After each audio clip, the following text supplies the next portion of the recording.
Hello everybody, I'm Dennis Prager, and this is the Passover Seder from my home in a very, very strange situation. As you all know, you're all living it as I am living it. We are all isolated in our homes.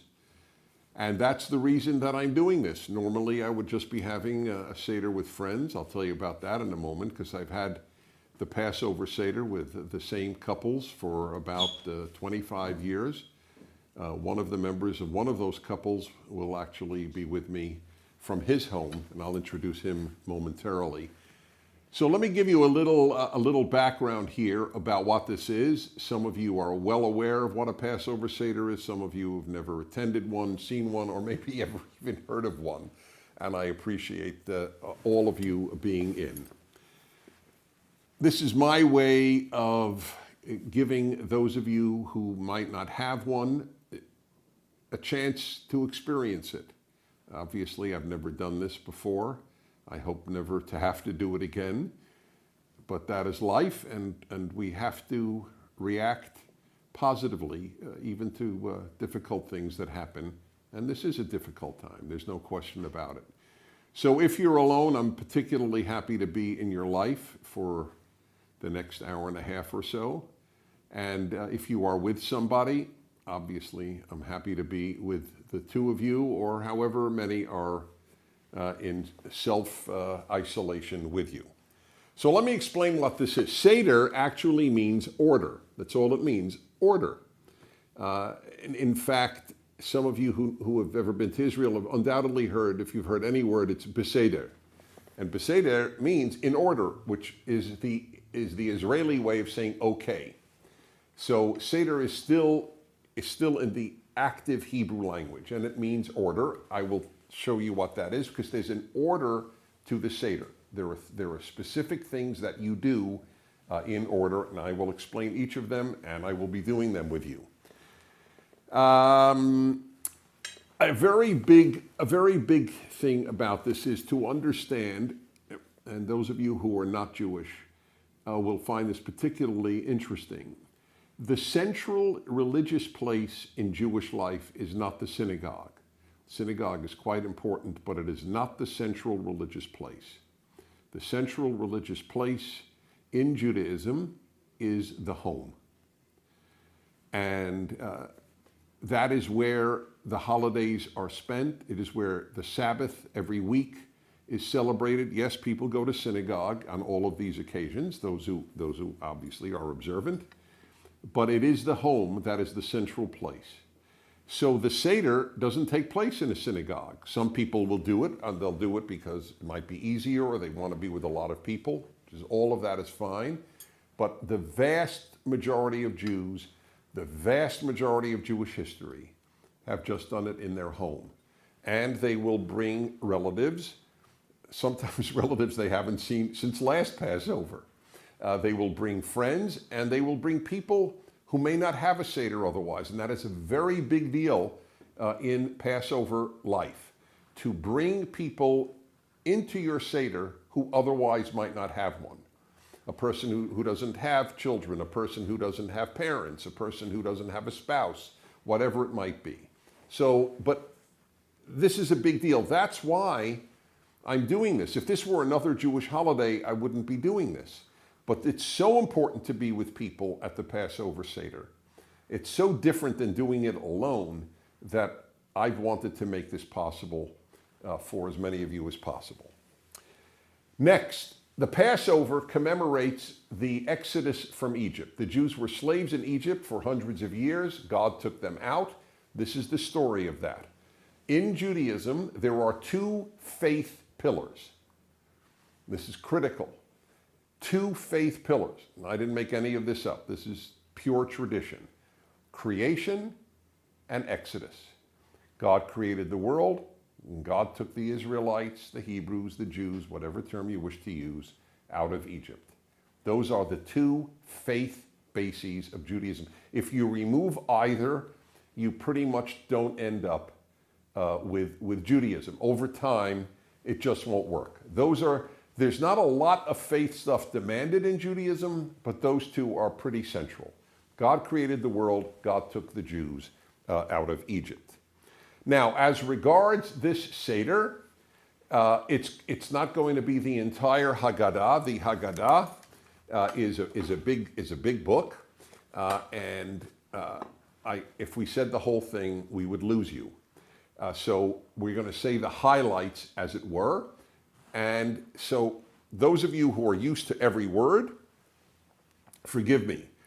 On the other hand, there's going to be some amount of Hebrew, which many of you are not familiar with, so you'll have to forgive me from that aspect. We will translate, obviously, everything said in Hebrew, but a Passover Seder without Hebrew is not quite the Passover Seder that tradition has known. Okay, those are my opening comments, and my sidekick, as it were, a man with whom I have celebrated with his wife and with another couple, the Estrins, my producer and the man who came up with the idea of PragerU, Alan Estrin and his wife. I have celebrated with them. How many years is it now? 25, would you say? No, it's actually 30. 30? It's actually 30, 1990. I'm blown away. And by the way, we have pictures from pre-Seder where we would line up, whether it was your home or my home, from all these years, and we've seen it's a one progression thing every year. The same group with additional people from when our kids were very, very little. Indeed, in one case, my younger boy wasn't even born. Right. So we have a tremendous history. Dr. Stephen Marmer is a professor of psychiatry at UCLA Medical School in Los Angeles, and he is in private practice as a psychiatrist in the Brentwood district in the Los Angeles area. And as I say whenever he's been on my radio show, his patients are very lucky because he is an extraordinary psychiatrist and an extraordinary man and has extraordinarily powerful values that he brings to his work. So, and I must say, extraordinarily good friends. That's right. And we could all write a book on the importance of friends, all of us who get together all these, both Sabbath and Passover. Okay, so we will begin here. And what you begin with, interestingly, is a recitation of the Seder, a recitation of the order that's actually in this book called the Haggadah. And they are, I'll do it in English and then Steve and I will sing it to you in Hebrew because it is sung. The order is actually sung. Number one is Kadesh, which is to sanctify. You sanctify, the blessing is over the wine. Then Urachatz, which is purification. It is the washing of the hands. Not to get clean. Your hands should be clean already. Some joker sent on the internet the listing of all of the things in the order, and every other one was the washing because of the time we're in, and everybody's supposed to wash their hands a lot. So that's number two. Number three is Karpas. It's the vegetation, which is springtime of rebirth and renewal. Then breaking of the matzah, yachatz. Then the most important part, this is what it's all about, is to tell the story. And I just want to say a word about that here. When a people stops telling its children its story, it will cease to be that people. My fear for America is that Americans have not told their children the story, and they're getting almost a perverse recitation of their history, and that's very dangerous for the future. One of the biggest reasons the Jews have survived for 3,000 years is this, that every year for almost 3,000 years, they have told the story to their kids. And as you will see, which is amazing, it's always the word we describing the Jews in Egypt and the Jews in the Exodus. Never they. It's always we. We were there, not they were there.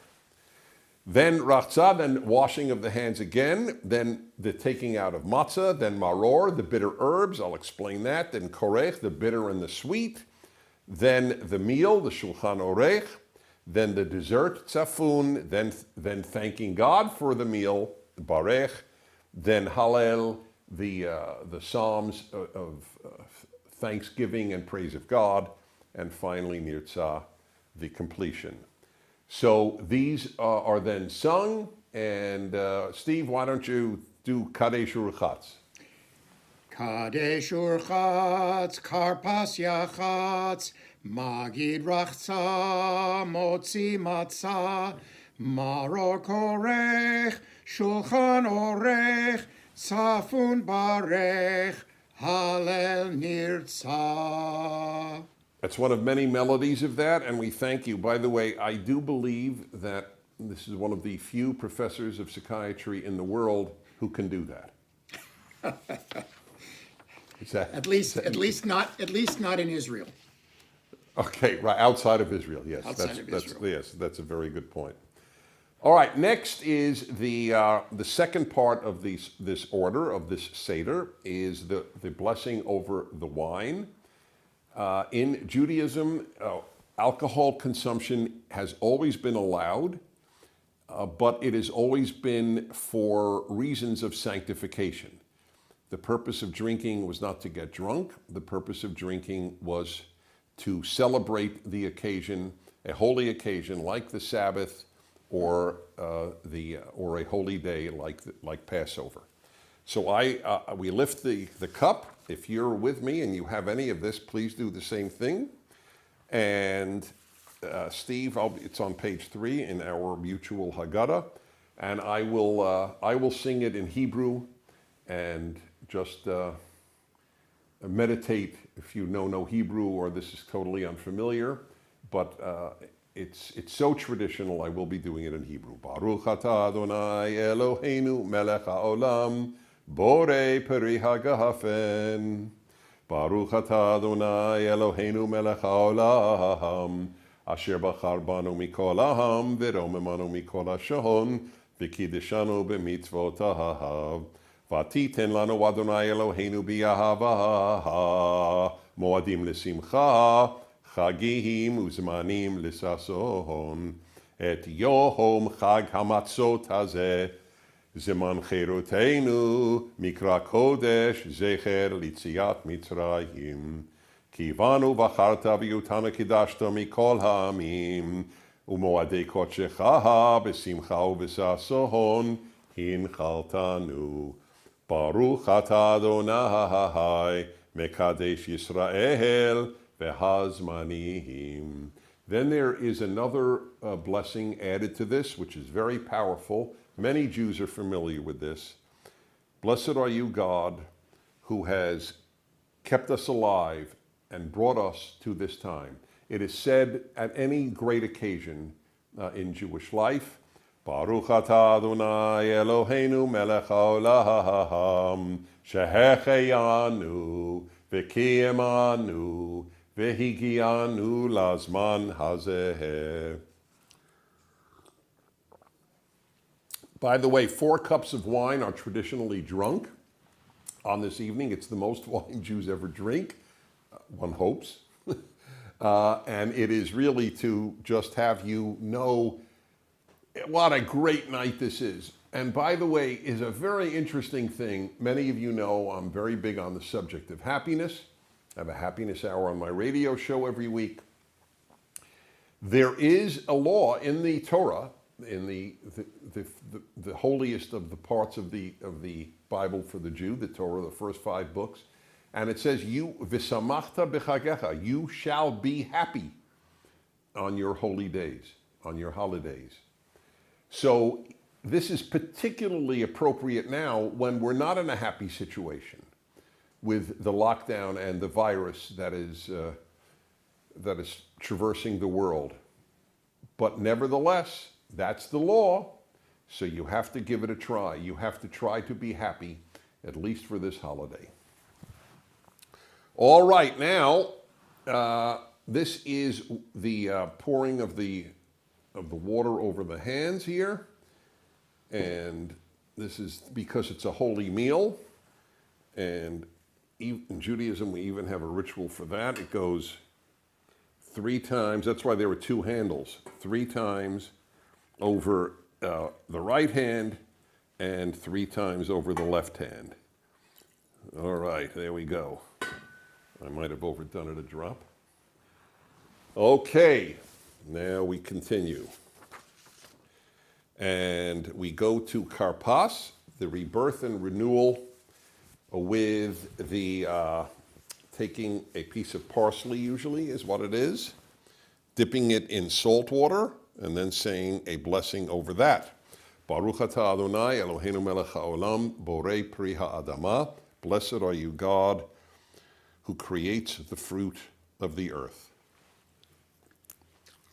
Okay, very nice. By the way, here's the traditional dish. Can it be seen? It's all visible with the egg, with the shank bone, with the parsley, with the bitter herbs, and with the yummy part, the charoset. And I'll explain all of that. Next is I break the matzah. I have 3 matzahs. Whoever runs the Seder, and usually who's ever home it's at. So when we're at Steve Marber's home, which is frequent, he will break the matzah. In my home, was my grandfather who did, and I'll explain a great part. So you take there were 3 matzahs. The middle one you break, and you keep that, and you put the bigger part for the last part of the meal. It's called the Offi Coleman, which is a Greek word. And the thing is this is very common in many Jewish homes. The kids will try to steal, quote unquote, that Offi Coleman, that bigger part of the matzah that was just broken from the guy who's running the Seder. And then at the end, you can't complete the Seder without that piece. So they will have a deal.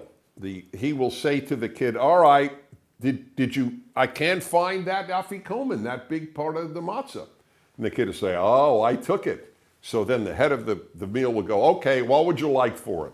And then the kid might say, I want a bicycle. I mean, that kid's, it's a big deal. Anyway, I got my biggest gifts a Passover, not Hanukkah, not birthday.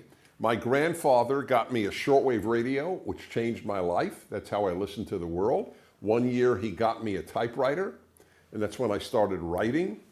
So I have the very fondest memories of the deal with my grandfather of giving him that matzah back and getting a great gift. Steve, did you steal the Offi Coleman in your house? No. What happened in our house was that my father would hide it, and then we would go looking for it all over the house, and whichever one of us found it made the same deal. I'll give it back to you if you... Okay, so he hid it, you had to find it. Right. And in our case, we had to take it. Right. I get it. So did you find it, or did a sibling? Who found it? Well, it's embarrassing to say, but I found it about 7 years in a row, and then I had to retire because my brother and sister couldn't stand it. They couldn't stand it. But the gifts that I got were little things like a keychain or a T-shirt or something like that. And then when my sister found it, she got like $20 or something like that. So it was really... she made up for the 7 years. Yeah, that's right. That's right. 7 years of feast and then famine. That is so explain is perfect to have if my cohort's going to be a psychiatrist. So I understood the psychology was to keep the kids up all night. Is that how you read it? Yes, it's to keep them excited, or if they have somewhat fallen asleep as a result of eating the meal and having the alkaline tide that you get when you get sleepy after a meal. It was to wake them up and get them excited at least about the end of the Seder, so that and it would also be a great adventure. But there's another, if I may give a different, an additional interpretation.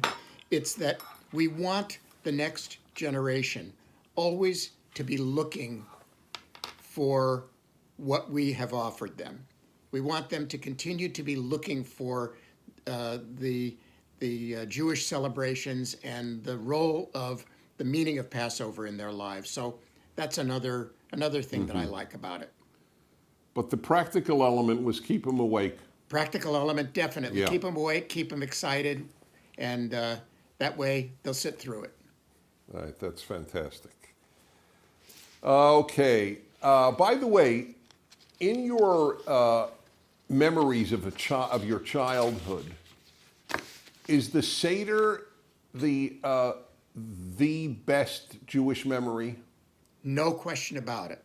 It was the highlight of the year, and somehow or other, my parents made it seem like a great privilege. We never felt that we were deprived of bread and pasta and all the other things. We always felt, oh my goodness, for a whole week we get to eat all this special food. And it was just considered the most fun. We had my grandparents over, we had all kinds of other people over. But let me tell you a short story here about the way my father conducted the Seder. In those days, we had a first Seder with the family on the first night. And then the second night, he would always invite, he was a doctor in a hospital, and he would always invite the non-Jewish nurses and other personnel to come to the Seder to acquaint them with Judaism. And it went back to a time when he was an intern, and he was on call the day after Yom Kippur. So he came back having fasted all day, as is required for an observant person on Yom Kippur, and no one had saved him any food.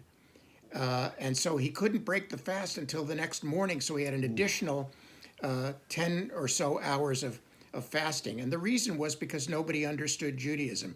So he made it one of his missions to acquaint all of his co-workers who were not Jewish with Jewish customs, and it quickly passed to me to be the interpreter to help explain to them what was going on. So I loved it. Wow. I'm thinking in my own life, it's a toss-up. I really loved the Friday night Shabbat meal. That was a highlight. But I had the same thing. The Seder, first of all, you saw relatives you never saw otherwise. And I had one uncle who was completely non-religious. He was a secular Jew, but he came for this because even secular Jews tend to go to somebody for a Seder. And it was hilarious. It was like clockwork. The first half of the meal, he got very tired of us going through the ceremonies. And he would go, Hilda, that's my mother's name. It was really her uncle. And he'd go, Hilda, when are we eating? And he would, just every so often, just protest how long we were talking or praying. Then he'd eat, and then after that, he went into the living room, which was attached to the dining room, and he'd go, Hilda, give me Tums.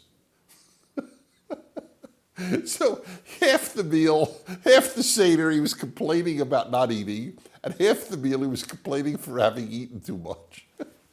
But these are great memories. That's the stuff of childhood. That's wonderful. All right.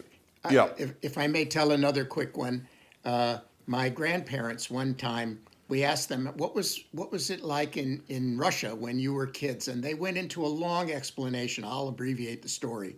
And they talked about how rough it was and how they escaped from Russia, came to America, and all their successes and all their failures living through the Depression. And it was just an amazing moment for all of us grandchildren to hear their story. These are the things that you can't, they're priceless. That's exactly right. And it's a continuity of generations. I mean, when you think about it, outside of a Seder type atmosphere, I mean, it's obvious grandparents could tell grandchildren their stories, and many do, but this is the perfect opportunity for such quote unquote storytelling. It's invaluable. All right, page 5. So this is so old, the prayer here. It's in Aramaic. The rest of the Haggadah is in Hebrew. This is in Aramaic. That's how old it is. Halach ma'anya di achalu avhatana bi'ara di Mitzrayim. This is the bread of affliction, as it's called, that our parents ate in the land of Egypt. Kol dichvin yetevi echol. All those in need should come and eat. And we all took this seriously, of inviting people who otherwise would not have a Seder. That's basically what we're doing tonight, in effect. So that's a very famous part of the prayer. Okay, let's move on here and to the most famous part, and that is the youngest person there. And I would say it starts at 4 or 5. I mean, really young. I was the youngest of the 2 brothers, so I remember singing this. These are the famous, what are called the 4 questions. And they are, why is this night different from every other night? That's how it begins. And other nights we eat all sorts of things, but tonight we only eat this, and other nights we do this. It's 4 questions. Judaism is built on questions and answers, questions and answers. And it starts here, and it's sung this way, the Manishtana. And I don't know if you saw what I sent you, Steve. The Yes, Israel it was Philharmonic, I got the chills. I'm sure you did. I did. One of the greatest orchestras in the world, the Israel Philharmonic, knowing that, of course, Israelis are in isolation like we are. They got members of their orchestras in their homes to play this on some of the greatest instrumentalists in the world to play this. And very few of them are religious as such, but it's so basic to Israeli culture. Everyone knows the melody. Everybody knows what the 4 questions are. So I don't have to sing it now, but it is the basis of the evening. The kid asks, what is this about? And the rest of the Seder is to answer that kid's questions. Manishtana halayla hazeh. Manishtana halayla hazeh. Mikol haleilot. You could take it on. I'm not a singer.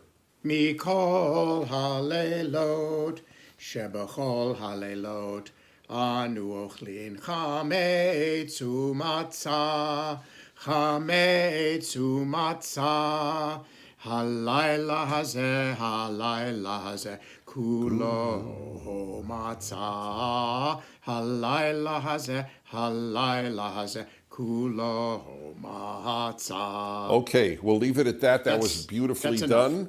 Yeah, so that's the way many of you with any background in Judaism would have certainly have heard that. Okay, now this is a great part.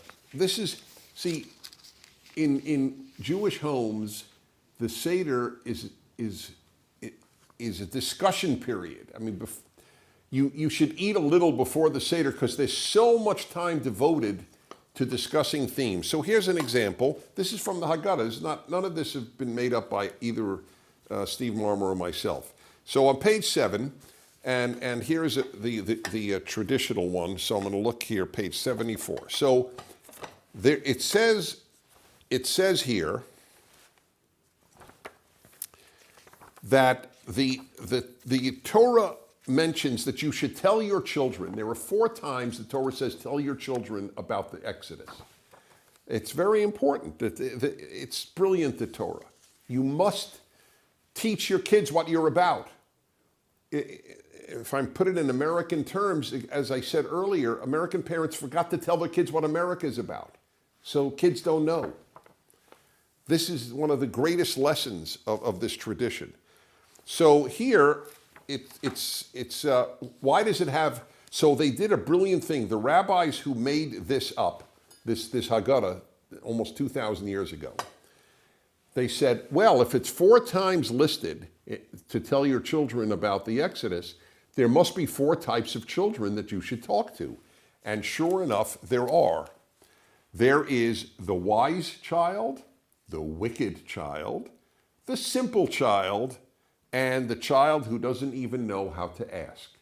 And it then gives you a way to answer their questions.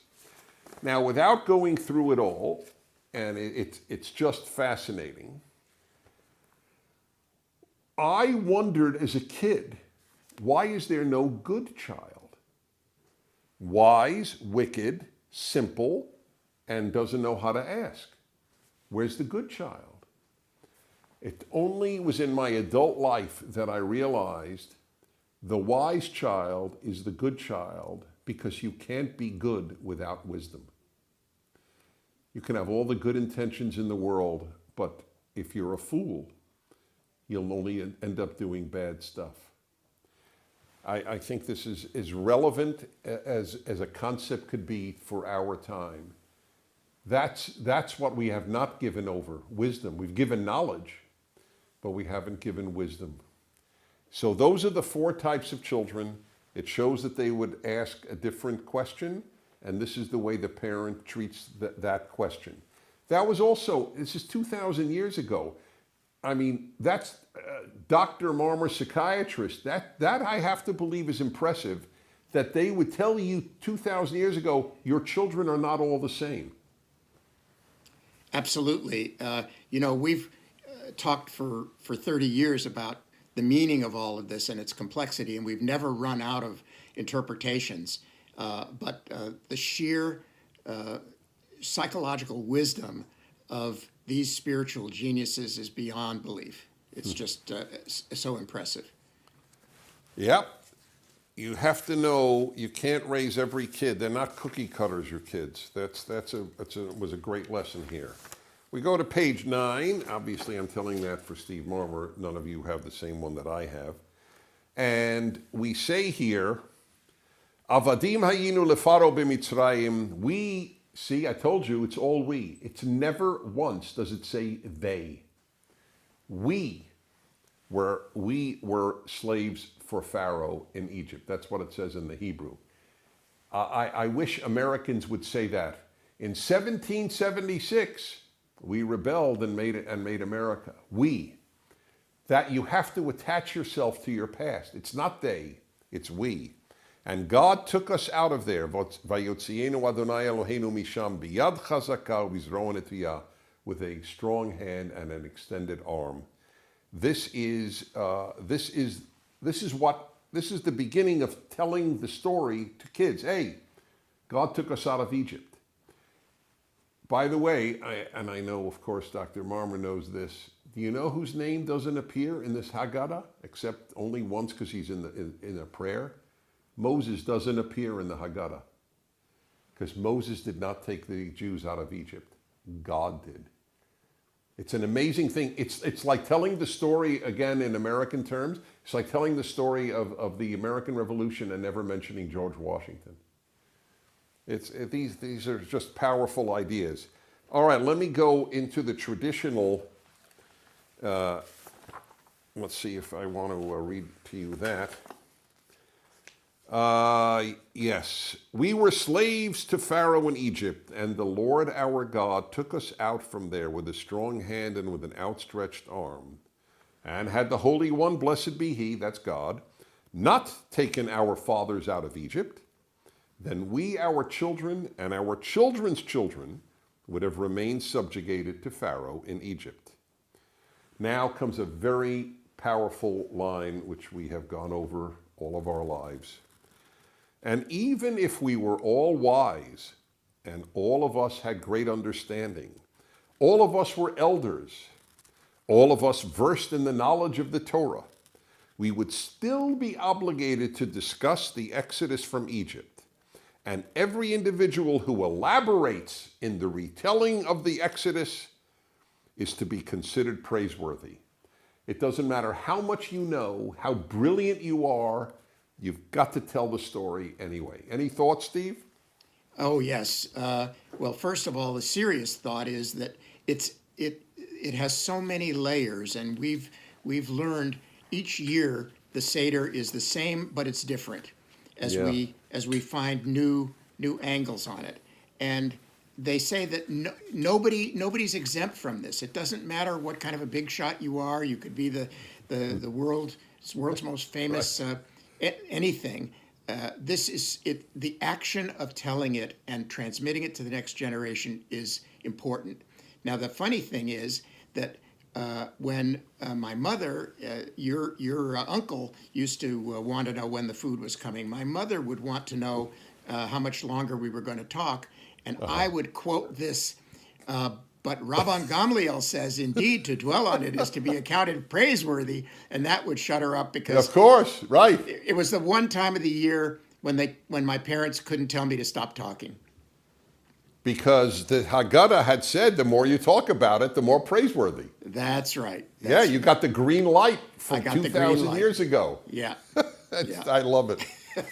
But I love the fact that she had no answer. Oh no, she capitulated because she recognized the validity of it. Yeah, because it wasn't you, Steve. It was Judaism telling her. Yeah. Right. Exactly. All right. So now, before we go on in the one you and I have, a very powerful paragraph in the Haggadah. V'hi she'amda lavotenu v'lanu shelo echad bilvad amad aleinu lechalotenu. Ela shebechol dor vador umdim aleinu lechalotenu v'hakadosh baruch hu matzilenu mi'adam. And he who stood with our forefathers and us, it wasn't only once that somebody arose to annihilate us. And then comes this amazing phrase that every knowledgeable Jew is aware of. But in every generation, somebody arises to annihilate us, not to oppress us, not to subjugate us, not to enslave us, to annihilate us. And the Holy One, blessed be He, saves us from their hands. I know Steve knows this well, because when I was a kid, and I was a thoughtful kid, and I remember in high school thinking, I don't agree with the rabbis who wrote this. I don't think that in our generation, for example, somebody wants to annihilate us. The Germans just did that with the Holocaust, and this is only a few years after the Holocaust, and maybe 10 years, 15 years later, and 15 years later. And I thought, no, nobody's going to want to annihilate us now. The world has learned how horrible that is. And I was wrong. I was just wrong. There is always, every generation, somebody wants to annihilate Jews.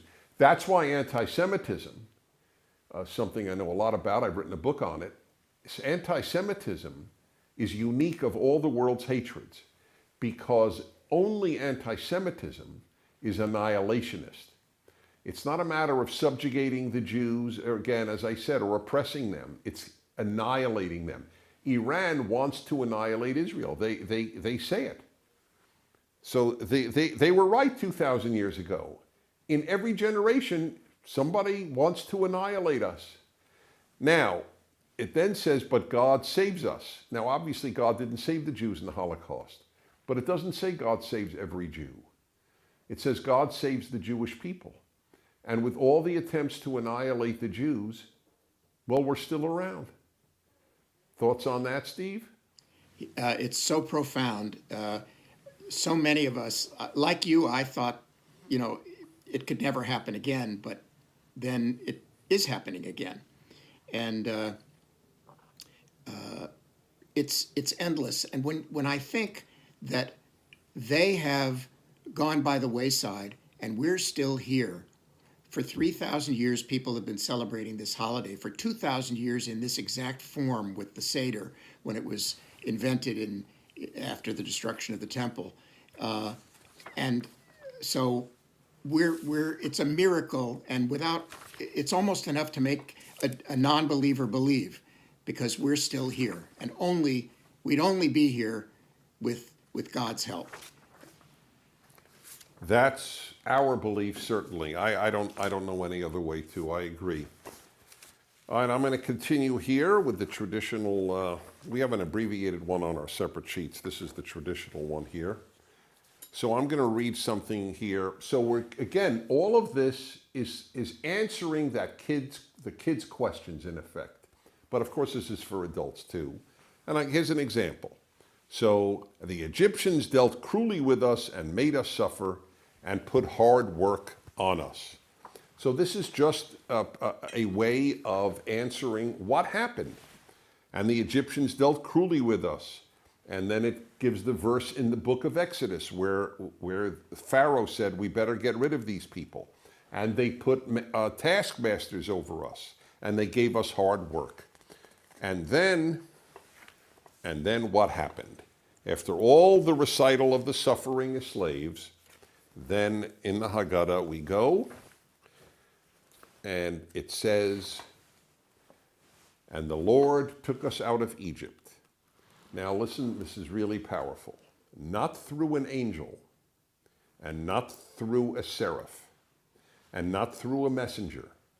Instead, God in his own glory, and he alone. And it then quotes the Torah text, the Bible text. And I will pass through the land of Egypt, and I will smite every firstborn, and I will carry out judgment. There are so many reasons this is important, but one of them is because people totally understandably ask, well, why was it right when God brought the plagues on Egypt to force Pharaoh to let the Jews out about the smiting, excuse me, the smiting of the firstborn. And it's very important. God did not tell any Israelite to kill one Egyptian. God will do it. I will take this moral responsibility. I will not have you do any of the quote unquote, if you would, dirty work.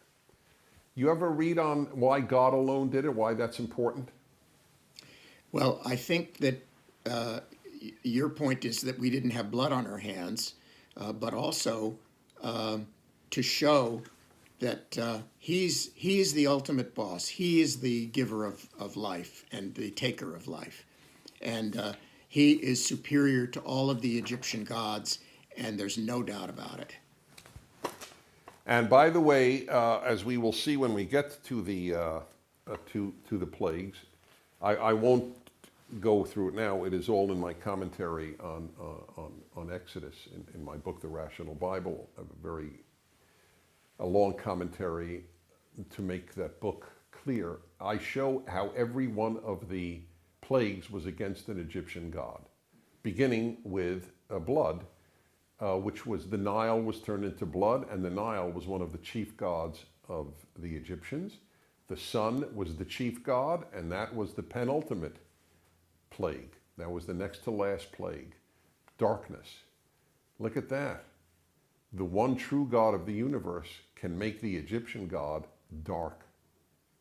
This is all so profound. But very few people know how profound it is, which is why this is so important. The most famous song of the Passover Seder is Dayenu, which means, oh, that would be enough. So, for example, if God took us out of Egypt, that would be enough. If he had not split the sea, that would be enough. If he had given us manna 40 years in the desert, that would be enough. Dayenu means that would be enough for us. So I'll sing this one and just a few of the verses. And you at home should sing along anytime you know any of these melodies. Yeah. Are we going to do the plagues? Are we going to go through the Yes, plagues but before Dayenu or after? I would, but the order. Yeah, did I miss? Yeah, you know what? 1 second. Where are the plagues? What page is the 12. plagues? 12. That's what I missed it. Okay, Yeah. yes, we should do the plagues first. I agree with that. Now, here's a very powerful tradition. This is every Jewish home does this. You dip usually your pinky into your wine, which is the sign of your gladness. But you take a drop out for each plague because it teaches the Jew at the Seder, still in all, the Egyptians were people. So we take a little of our joy out every time we mention one of these plagues. And the lesson is so enormous that after all of this recitation of how the Egyptians made us suffer, still in all, we're not all that celebratory. We're taking away from the celebration in order to identify with their suffering too. You did that in your home, correct? Absolutely. All right, so I'll tell you what we'll do. I will, why don't I do, I'll recite it, Steve, because this is the tradition. You recite the 10 plagues. I'll do one, and then you do it in English, and so on, okay? Yeah, got it. All right. Dam. Blood. Tzvaradea. Frogs. Kinim. Lice. Arov. Beasts. Dever. Blight. Shechin. Boils. Barad. Hail. Arbe. Locusts. Choshech. Darkness. Makat bechorot. Death of the firstborn. And that's what is done at every Seder. That is powerful. Okay, so then we're up to the Dayenu. And everybody, all of you at home who know this, sing along with me. And I'm only concerned is, could we sing together and it'll sound okay, or We'll give it a wanna try. alter Let's give it a All try, right. and Reed will fix it. All righty. Die, die, yenu, die, die, yenu, die, die, yenu, die, yenu, die, yenu, die, yenu, die, die, die, yenu, die, die, yenu, die, die, yenu, die, yenu, die, yenu. All right, we'll leave it for now. But that's the most traditional of all the memories. It would be enough for us. Okay, we now move to 15, to the actual, the heart of the Seder in terms of all of the things that you see here. And that is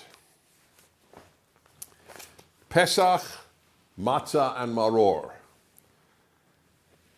Rabbi Gamliel, the first century sage, so it's what I'm talking about, 2,000 years ago, who compiled the Haggadah, taught, those who have not explained these three things during the Seder have not fulfilled their obligation.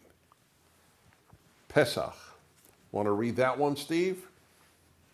Pesach, when the great temple of Jerusalem was still in existence, our ancestors ate a special sacrificial offering called the Pesach. The word Pesach means to pass over. The offering was eaten as a symbol that God passed over the houses of the Israelites, as the Torah teaches, "You shall say, this is the Pesach offering which we offer to God, because God passed over the houses of the Israelites when he destroyed the Egyptians, but our homes God saved." Matzah. Why do we eat matzah? To remember that even before our ancestors' dough had time to rise, God was revealed to them and saved them, as the Torah teaches, and they baked the dough which they had brought from Egypt into matzah. That's unleavened bread. That's the famous unleavened bread. It somewhat tastes like cardboard, but Jews get used to it. So there's no bread or anything that is made from yeast, anything that rises for these 7 days or 8 days, depending on what a Jew observes, of Passover. No bread is the most famous part. By the way, I do believe there's another reason. The Egyptians generally are credited with having invented bread. And so bread represented Egypt. And the need to get Jews away from Egyptian religion and values, which were very death-oriented, is a major way of understanding many Torah laws, including this one. You left Egypt, you will also leave their culture. Their culture was bread-centered. You will not have bread. So that was part of it too. And maror, Steve, bitter herbs?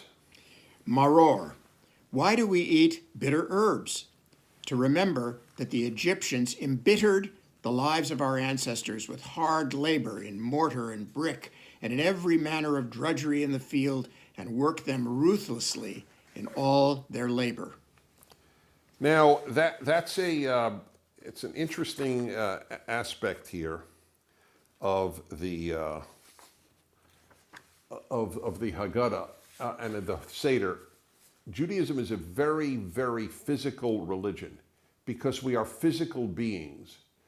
So you want to know what it was like to be a slave? Here, have something bitter, and it is bitter. You want to have represent whatever you want to represent the unleavened bread. You will continue forever to have this unleavened bread, just like they did.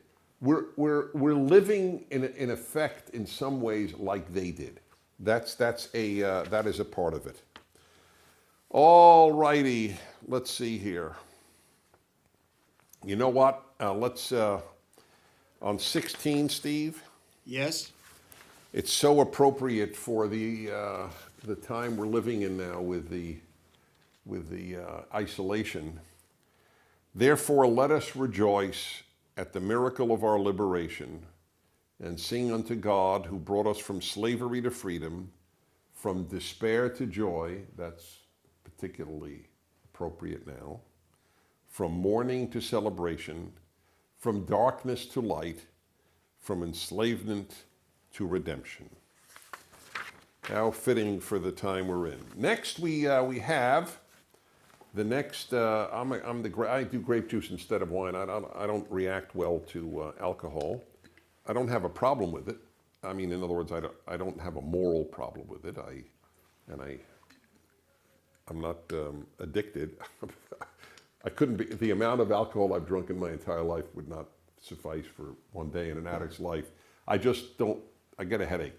So I do grape juice instead. Baruch atah Adonai Eloheinu melech haolam asher ga'alanu ve'ga'alat avotenu mimitzrayim v'higiyanu lalayla hazeh le'echol bo matzah u'maror kein Adonai Eloheinu ve'elohei avotenu yagiyenu lemoadim v'liregalim acherim haba'im nikratenu l'shalom smechim b'binyan irecha v'sasim ba'avodatecha v'nodel lecha shir chadash al ge'ulatenu v'al pedut nafshenu Baruch atah Adonai Ga'al Yisrael. Let's do the bracha together. Baruch atah Adonai Eloheinu melech haolam borei peri hagafen.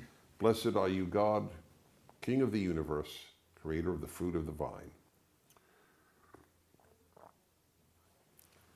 Do we have time? Do we have time, or shall we skip B'tzeit Yisrael? Yes, I did. I do have that listed as. I'm going to have you sing it. So, okay, and then we'll do the duet at the end, like we always do. Yes. So, where is the page of that? It's here? at the top of. Yes, it's at the top of 17. That's correct. In our I missed book. it. Absolutely. That's okay. So take it away. Go ahead. This is what is sung at this time. It's from the book of Psalms. Psalm 114. B'tzeit Yisrael mi Mitzrayim, Beit Yaakov me'am loez. B'tzeit Yisrael mi Mitzrayim, Beit Yaakov me'am loez. Hayta Yehuda lekodsho, Yisrael mamshalotav. Hayam rav ayanos, Hayarden yisov leachor. Heharim rakadu chelim, Givaot kivnei tzon. Malecha hayam, Kitanus, Hayarden, Tisov leachor, Heharim, Tirkedu che'elim, Gevaot, Kivnei tzon. Kivnei tzon. Milifnei. Milifnei. Adon chuli haaretz. Adon chuli haaretz. Milifnei. Milifnei. Eloha Yaakov. Eloha Yaakov. Hahofchi hatzur. Hachofi hatzur. Agamahayim. Hagamayim. Chalamish. Halamish. Lemaino mahayim. Lemaino mahayim. That was a love doing beautiful that. psalm, Psalm 114, and that was a very old melody from my childhood. And now let's see, we go. To the second let's washing of the hands.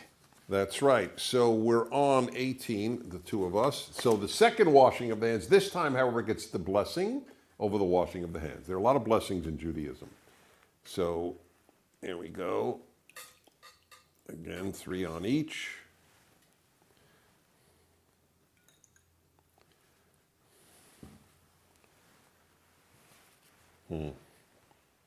Okay. ברוך אתה אדוני אלוהינו מלך העולם אשר קידשנו במצוותיו וציוונו על נטילת ידיים. Amen. ברוך אתה אדוני אלוהינו מלך העולם המוציא לחם מן הארץ. Amen. That was the blessing over the matzah. Well, over bread, over anything that comes over any- forth right. from the earth. And now we have a special one for the matzah as well. ברוך אתה אדוני אלוהינו מלך העולם אשר קידשנו במצוותיו וציוונו על אכילת מצה. Amen. God who has commanded us about the eating of matzah, which I should have said together with the other one. Now we eat maror, and this is supposed to be strong, and I don't know if my wife got a strong one this year. Not easy to shop this year, and the maror stocks are low. Baruch atah Adonai Eloheinu melech haolam. Blessed are you, God, King of the universe, Asher Kiddushanu mitzvotav, who has sanctified us with the commandments, v'tzivanu, and commanded us al achilat maror, to eat maror. Amen. Not too strong. Yuck. That is Yuck. not too strong, I have to say. The best, I'll tell you, I don't know if it's allowed, but wasabi is about as strong as it gets, in my opinion. Then, the inventor, yeah, thank you. The inventor of the sandwich is not, what is it? The Earl of Sandwich or the Lord of Sandwich? What was it? Right. The Earl of was not. Sandwich. Yeah, it was actually Hillel, the sage in the Talmud. He made the sandwich of maror and the Charoset. well, actually, this is yes. All right, so the charoset is sort of the mortar, represents the mortar of the bricks. That's yummy. This is people make it's all different sweet fruit. But and zecher lemikdash ki Hillel ken asa Hillel bizman shebeit hamikdash haya kayam haya korech pesach matzah umaror vochel biyachad lekayem ma shene'amar hamatzot u'marim yochlu. Okay. Now, at this point, it is time to have the meal. But obviously, if I had the meal, first of all, you don't want to watch me eat. Secondly, I want you to have all the time you want to eat. So we're going to do the stuff that comes after the meal as well. Let's go to page 22.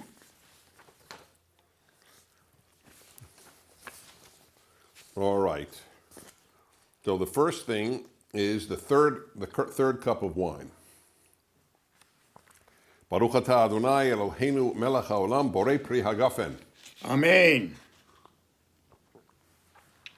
All right. Now we go from there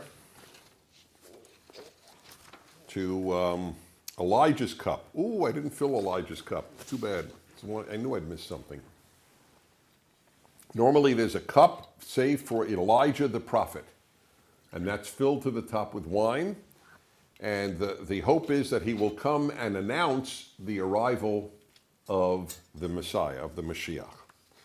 And there's a very solemn prayer said at that time that may God take out his wrath on those, on evil nations, which frankly, I'm in agreement with. Me too. Good. Good. It's never bothered me. Yeah, never exactly. It does bother some modern Jews, that prayer, but I don't understand. I mean, if God is just, then wouldn't we want him to take his wrath out against the evil? I don't quite get that. All right, now let's go. Okay, so there's actually the fourth cup. Then there's Hallel. Well, there's Hallel on 178. I want to sing something. Can we sing Eliyahu Hanavi? Yes, absolutely. Okay. Is it on here? Yes, it's at the bottom of 23. Bottom of 23. Okay, take it away. Eliyahu Hanavi, Eliyahu Hatishbi, Eliyahu, Eliyahu, Eliyahu Hagiladi, Bimhera veyamenu, Yavo Eleinu, Himashiach ben David, Himashiach ben David. I have a little story to tell about this. I used to sing this to our older daughter as a lullaby, and it worked. The trouble is that every time we would sing it at Passover, she would start to fall asleep. Oh, wow. It really worked. It was really cute, That is adorable. Now, let me see. Oh, yes, I knew I wanted to do something here. So at this point, a bunch of psalms are sung, psalms of praise of God, but I wanted to bring one to your attention, those of you who are watching this, because I have a great story about it. And I need to, let's see, okay, not that. One moment, folks.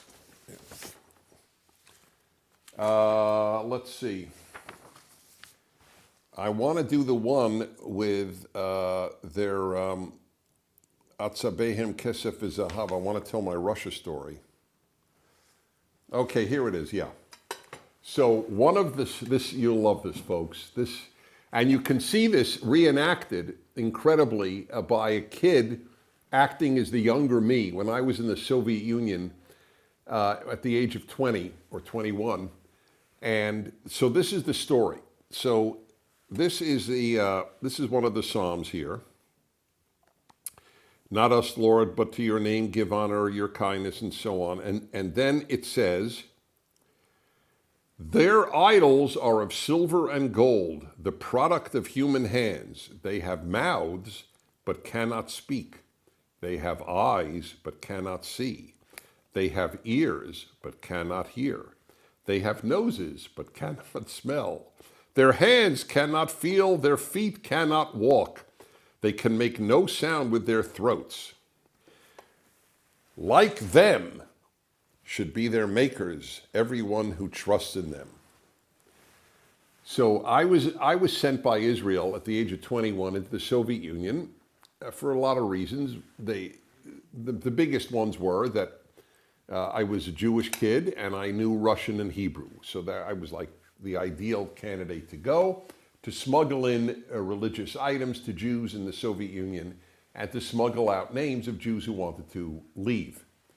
So it was a little dangerous, but it was also obviously life-changing because I lived for a month in a totalitarian state and met a lot of people who told me a lot of things.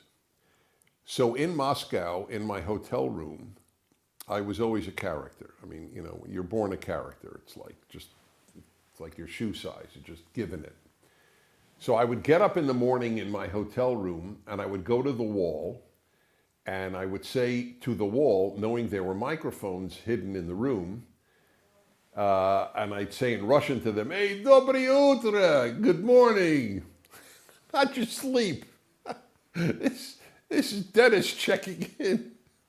And then I would sing this song that their idols cannot walk and their idols do not hear or smell or see. Because I was in a world of idols. You know, there was a Lenin statue every other block. And I had no idea. They probably had no idea what I was singing and thought I was out of my mind. But it kept me sane, singing this particular psalm to the walls. So anyway, you could all see it reenacted in the movie No Safe Spaces. It's at nosafespaces.com. This is not an ad. It's just you would love to see it. Okay. Dennis, before you go on, I want everyone to know the incredible impact of your visits, your visit to the Soviet Union, by telling the story of how when the Estrins and the Marmers and the Pragers were in St. Petersburg and we went to the synagogue, we were accompanied by a really lovely young Chabad rabbi. And you were recalling that I don't know how many decades earlier you had been there, and an elderly man came up to us and sort of crouching with his eyes squinting, looked at you and looked closely at your face and said, "I think I know you. Weren't you here 35 years ago? Aren't you the American Jew who came and talked to us?"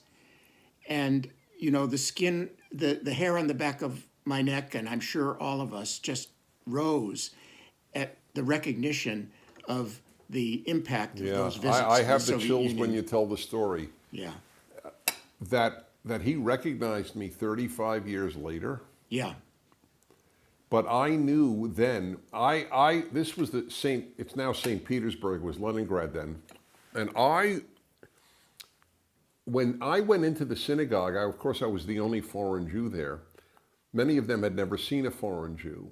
And they were told by the Soviets that Judaism was dead all over the world because they wanted religion dead. I was 21 years old and they said to me, can you participate and lead the prayers? And I'm sure they expected me to say, "Gee, no, I don't know. I don't even know Hebrew." And I said, "Yeah, I'll be happy to." And I went up there, and for Jews who know this, I recited the Haftorah, the prophetic reading of that week of Sabbath. And it was so quiet. What they realized was they had been lied to, that in fact the Jews were alive and well outside of the Soviet Union. That this kid from America could do this, could just get up there and read in Hebrew the prophets and chant it properly. This changed their lives. And the proof, as you just said, is this man remembered it from 35 years before. And I was blown away myself. Yeah, it was quite something. There are a bunch of songs at the end of the Seder that are just terrific. So on page 25 is one of the famous ones. It's again, it's devoted to kids, the Seder, but adults love it too. But it's a song. Who knows one? Who knows two? Who knows three? Who knows four? So what is one? One is God. What is two? Two are the tablets, right? Two are the tablets that Moses brought down. What is three? Three are the patriarchs. What is four? Four are the matriarchs. And it continues that. What is five? Five are the 5 books of the Torah. And it goes all the way up to 13, which is bar mitzvah. So you sing this whole thing, and it's done in Hebrew and in English, and I'm sure in France it's done in French and in Hebrew. And that's the song that's sung then. So we do it in English, and let's try to give it a try here for the beginning. Shall we do 1 and 2 and then skip to 10? Yeah. Okay. Or Well, 1 and 2 even. It's just fun. okay. Go for it, Dennis. All right. Who knows 1? I know 1. One is Hashem. One is Hashem. One is Hashem in the heaven and the earth. So that's Hashem is the Hebrew for God. And then it's a great melody which continues. Who knows 2? I know 2. 2 are the tablets that Moshe brought. And 1 is Hashem. One is Hashem. 1 is Hashem. In the heavens and the earth. And then it just goes on, and it's just, it's fantastic. These melodies are terrific. It cracks the kids up. It cracks the adults up. And you learn a lot. Every number has a significance. The next one is one of the most famous. It's about, it's called Adir Hu on page 27. Wait, did we have one on 26? Nope. No, that's 27, right? Right. So why don't you sing it?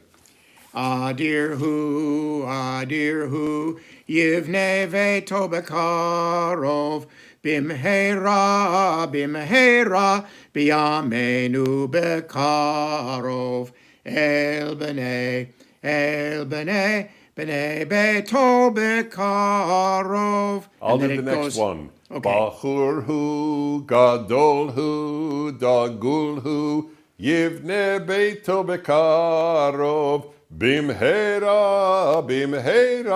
biyamenu bekarov, el bnei beitcha bekarov. This is about how God is great, and may his house be soon rebuilt. And that goes on for quite a while, and it's a very famous melody.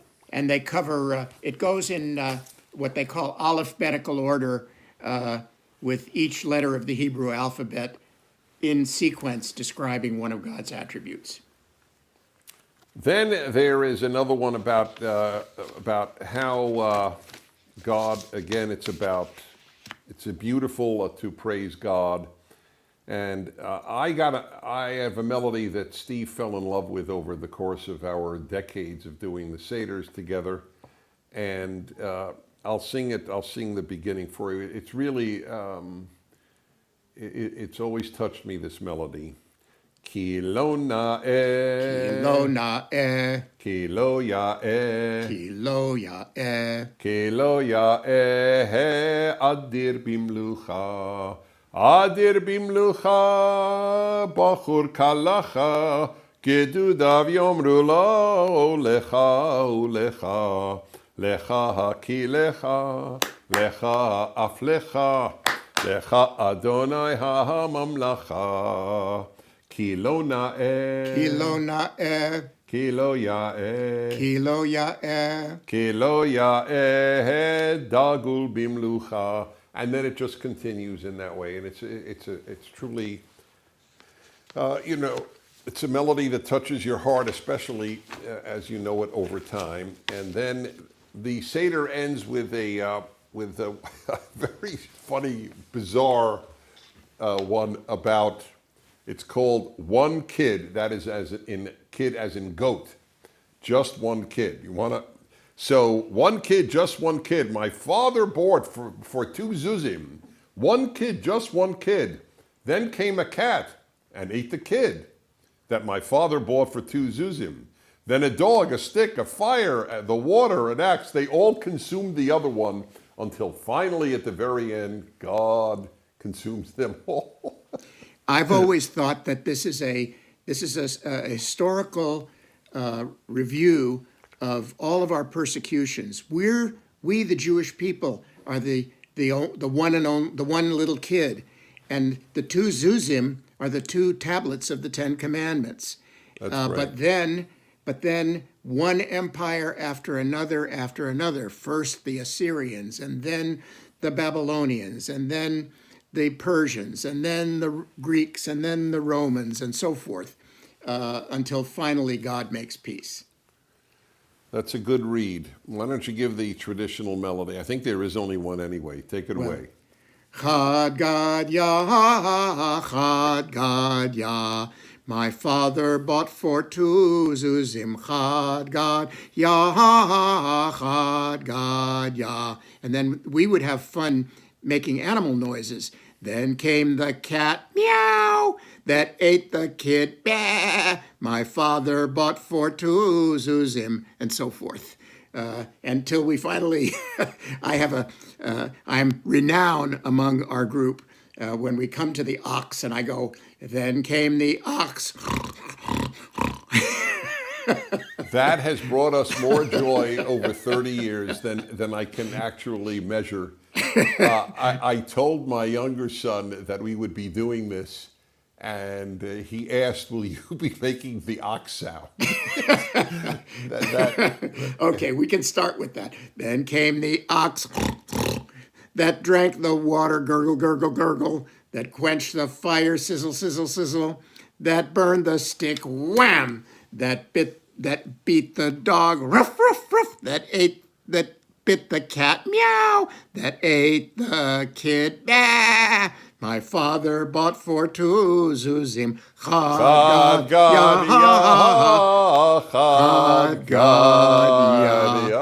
And then by the time we've had 4 cups of wine or 3, we've got it all a little bit mixed up, and we make mistakes, and the kids laugh. This, as I told our synagogue group, I feel like I'm on this Jewish train that started on the rails about 3,000 years ago. And with all the problems right now, and they're severe economically and in other ways, obviously. This island of this Seder, we're not really living, at this moment. We're living 1,000 years ago, 2,000 years ago, 3,000 years ago. And I think it induces some peace when you can somehow realize you're part of something so much larger than yourself. Do you feel that? Oh, no question about it. The idea that we're doing the same thing, passing to the next generation what was passed to us, and it's a mystical, spiritual, but psychological, but I think also real thing. And I feel anchored to something that helps stabilize me when the boat is rocking in the current age. Anchored, that's the key.